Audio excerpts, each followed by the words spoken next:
So hopefully you've watched my first lesson on filling out the personal information or demographic section of a job application. And now we're going to move on to the next section, which I like to call the availability section of a job application.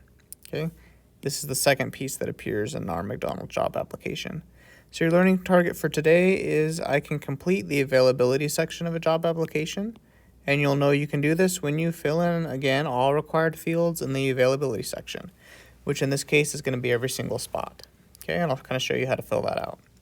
So again, I just snipped this directly from the McDonald's application. So it's exactly what it looks like. It's the section right below the personal information section, which is right up here. So usually job applications are going to ask you about how many hours a week you'd like to work and what days you're available. If you guys remember when I introduced job applications, we talked a little bit about part-time versus full-time work. And that part-time work is anything, legally at least, it's anything up to 29 hours per week. And then full-time work is anything above 29 hours per week. And so usually, especially when you're in high school, we're kind of looking at working part-time, especially if you're going to work during the school year. So if you're working during the school year, you should work no more than, maybe 10 or 15 hours a week, especially if you're struggling and keeping up with your homework. But during the summer, it's totally okay to work 20 plus hours a week. So usually when we say part-time, we just look at a flat like 20 hours per week. So total hours available per week, I'm just going to put 20 hours. That's usually about the minimum that a company will hire you for or allow you to work during the week. As a high school student, that's a little bit different. Are you legally able to be employed in the U.S.? Again, there's a yes/no, so make sure you circle.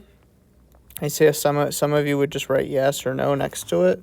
Make sure if there's both options are there that you actually circle. That's what they're looking for. Okay, now I want to draw your attention to this grid right here, hours available.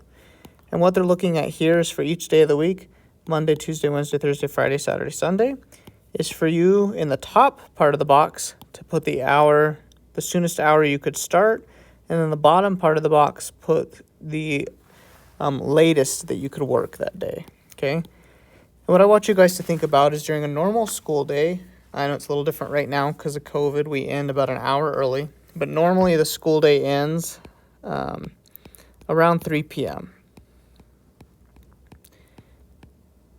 All right, and if you're trying to get to your job at McDonald's, even the South McDonald's is a little bit closer to that location.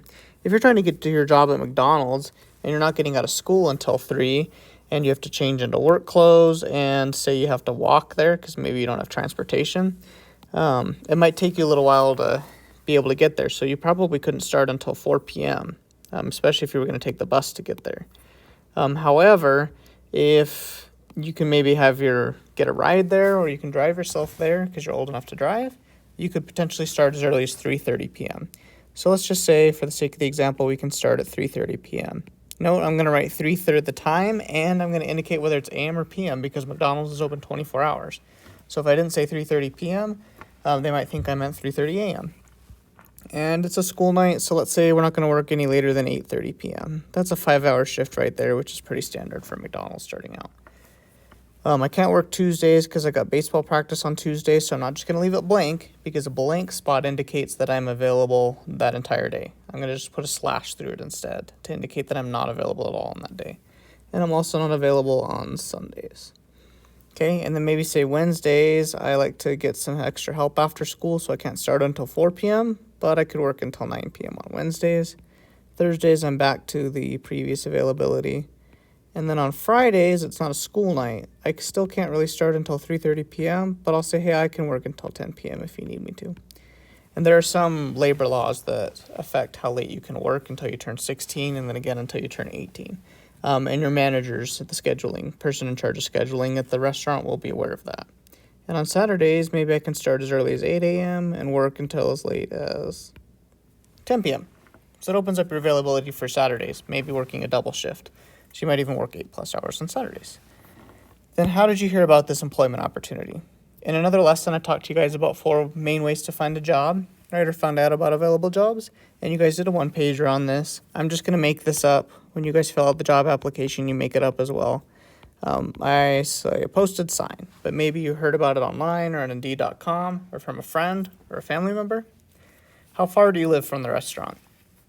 Just as a reference, we're at Logan High School. We're about half a mile right now away from the South McDonald's. So that kind of gives you a good idea of about maybe how far you live from the restaurant. And do you have transportation? It's asking for simple yes or no. You don't have to say what transportation, whether that's walking or car. And that is how you fill out the availability section of a job application.